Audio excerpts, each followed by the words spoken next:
Hello friends, welcome to home food recipes. આજે આપણે બનાવશું સાંભરનો મસાલો, જેને તમે ઇડલી, ડોસા, મેદુવડાની સાથે ખવાતા સાંભરને બનાવવામાં યુઝ કરી શકો છો. તો એ માટેની સામગ્રી જોઈ લઈએ. તો સાંભર મસાલો બનાવવા માટે મેં સામગ્રીમાં લીધા છે તીખા લાલ મરચાં, જે 8 નંગ છે, અને આ છે કાશ્મીરી લાલ મરચાં, જે આ રીતના પહોળા આવે છે. આ મેં 4 નંગ લીધા છે. સૂકા આખા દાણા 4 મોટી ચમચી, જીરું 1 મોટી ચમચી, ચણાની દાળ 1 મોટી ચમચી, અડદની દાળ 2 ચમચી, કાળા આખા મરી 1 ચમચી, મેથીના દાણા 1 ચમચી અને હિંગ 1 ચમચી. તો આ બધી જ વસ્તુઓને આપણે સૌથી પહેલાં પેનમાં શેકી લેશું.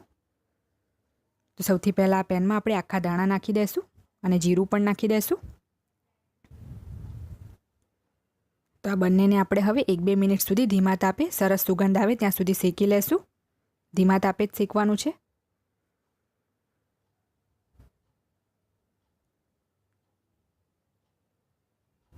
તો આ સારી રીતે શેકાઈ ગયું છે. આને આ ડીશમાં કાઢી લેશું અને આ જ સેમ પેનમાં આપણે ચણાની દાળ નાખી દઈશું, અડદની દાળ,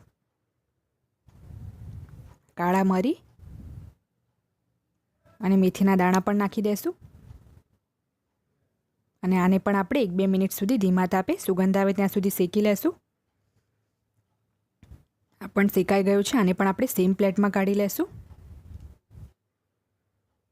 અને હવે જે સૂકા લાલ મરચાં હતા એને પણ આપણે પેનમાં નાખીને 1 મિનિટ સુધી શેકી લેશું. મેં આના નાના નાના ટુકડા કરી લીધા છે.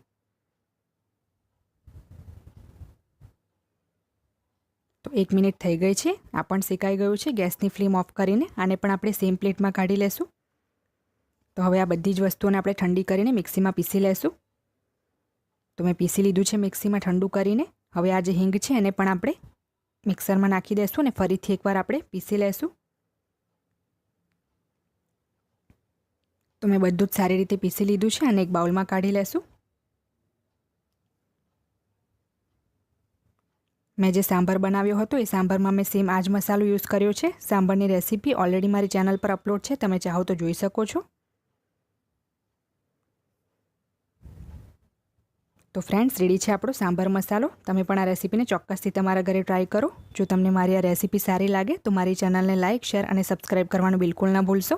સબસ્ક્રાઈબ બટનની બાજુમાં જે બેલ આઇકન છે એને પણ ક્લિક કરો, જેથી તમને મારા દરેક વિડીયોની નોટિફિકેશન મળતી રહે. જો તમારે મારો આ વિડીયો હિન્દીમાં જોવો હોય તો એની લિંક મેં ડિસ્ક્રિપ્શન બોક્સમાં આપી દીધી છે. તો મળીએ નેક્સ્ટ વિડીયોમાં. ત્યાં સુધી આવજો.